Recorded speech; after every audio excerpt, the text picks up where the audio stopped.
Okay, Miss 1954, do you recognize this group? Yes, you do. All right. Okay. Once in a while, you get shown the light in the strangest of places if you look at it right. That's from the song Scarlet Begonias by the Grateful Dead. This is the Grateful Dead in 1967, sitting outside of 710 Ashbury Street of Haight-Ashbury, San Francisco. I've been there. They weren't there. Anyway, the line from the song Scarlet Begonias by the Grateful Dead came to mind as I was considering what to write about. Actually, it's been 2 weeks ago. I'm not sure why, but it made sense later. Later came the next day. I was reading some posts on the Marginian and saw a post entitled, I Touched the Sun, a tender illustrated fable about how to find and bury your inner light. We all want to do that. By the way, a little segue. I heard on the news that Bharat's country, Kazakhstan, was going to launch a satellite all the way to the sun, and land on the sun. And their neighboring country, Kazakhstan, called them up and said, you can't do that, you'll burn up. And Kazakhstan replied, no, we've thought of that. We're going to land at night, so it's okay.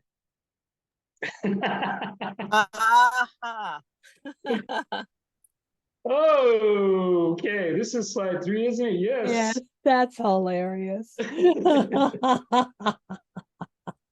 I love children's books and I had a feeling of remembering this story from somewhere a long time ago. I had to get the book.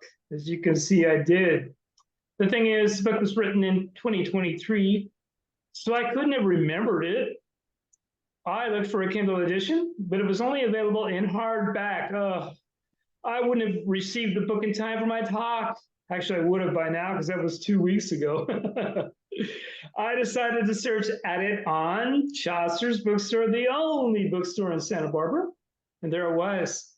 I placed an order online on Saturday and received a reply email on Sunday morning, early morning, saying it was ready. This is right before church. I rushed over and picked it up and arrived at the center of the heart in time for meditation. In order to appreciate this story, let's define the word metaphor. According to Wikipedia, metaphor is a figure of speech that, for rhetorical effect, directly refers to one thing by mentioning another. It may provide or obscure clarity or to identify hidden similarities between two things or two different ideas. Writers and religious figures use metaphors all the time in stories and parables. Instructional stories and parables are particularly useful because this is important. They bypass our ordinary critical thinking. Didn't copy that from ChatGTP. I wrote it myself. They are more memorable because they require us to engage more of our imagination, analogical mental abilities, intuitive senses, and natural curiosity in a way that didactic works just can't do. Things don't seem perfectly sensible in such stories. They may carry a thread of internal logic, but it may not correspond to our everyday experiences. So without further ado, and realizing we got to get our reverend to the doctor, we're going to just read the book. You know, I'm going to have to skip over to my notes because part of the writing is blurred out by your pretty faces. I touched the sun. I wanted to touch the sun. It felt so warm on my skin. But my mom said, you cannot touch the sun. It's too far away. So I asked my dad to take me, but he said, you can't go to the sun. It's too hot. I went to my older brother because I knew he could help me, but he said, you have more important things to do. Oh, that hits home. Okay. So I decided to go by myself. I closed my eyes and flew into the air. After a while, I made it to the sun.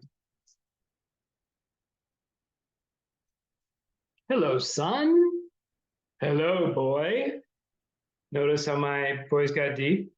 She was very polite. She gave me a place to sit, and she introduced me to some of her friends.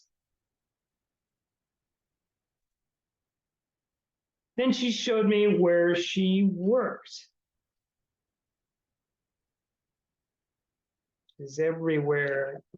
And what she made. There's a little flower.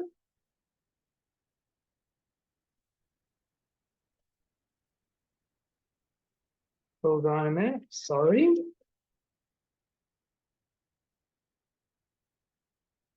She showed me things that took her years to grow and things that only lasted seconds, like the rainbow. And then she asked, is there something more you'd like to know?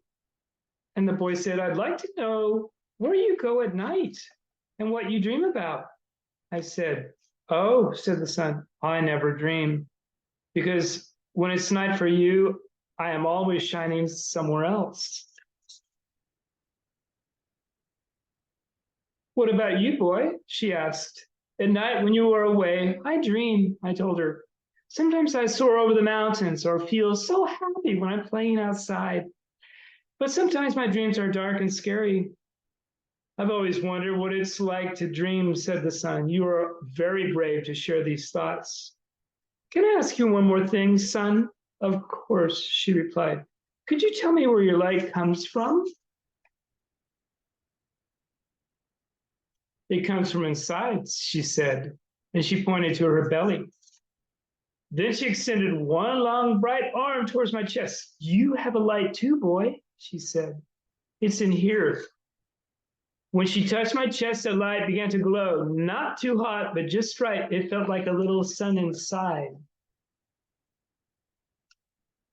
The sun inside began to shine outwards. It made me feel brilliant with light.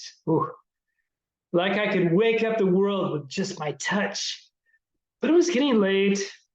For the first time that day, I felt a little tired and knew that soon I would have to be home for supper. So I said goodbye and flew back home, where my mom was setting the table for supper. I can tell this was written by someone from the Midwest. That's what my mom used to call dinner. Quickly, dear, she said, come see the most beautiful sunset. The colors are so warm. It's as if the sun is right here in this room. And in a way, she was right. A bit of the sun was in the room. It had been a long day, so I said goodnight to my family, and I got ready for bed. Then I looked for the sun, but she had already slipped down behind the mountains. I missed her. But I touched my chest and felt the warmth of her light. Good night, sun.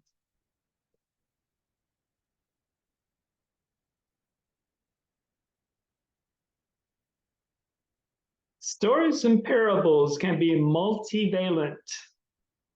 This one certainly is. They can carry different messages for different people. A child may hear us this story and just be amused that the boy can fly to the sun, have a conversation, and return with a piece of the sun within him.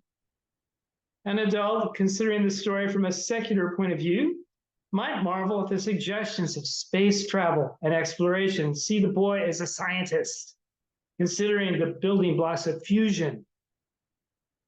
I recognize an incredibly old spiritual story of humankind receiving the blessings of an enormous gift of enlightenment from spiritual source. The information that this enormous spiritual light is already within us and can transform and enlighten us has been told over and over in many cultures and religions for thousands of years. This idea was old when the Vedas and the Upanishads were written between 2000 and 8000 BC. It is what Prince Siddhartha Gautama had in his mind when he sat beneath a Bodhi tree and attained enlightenment in 528 BC. It was what Jesus was thinking when he said, I am the light of the world. Whoever follows me will not walk in darkness, but will have the light of life. But that's just me. What do you recognize in this story?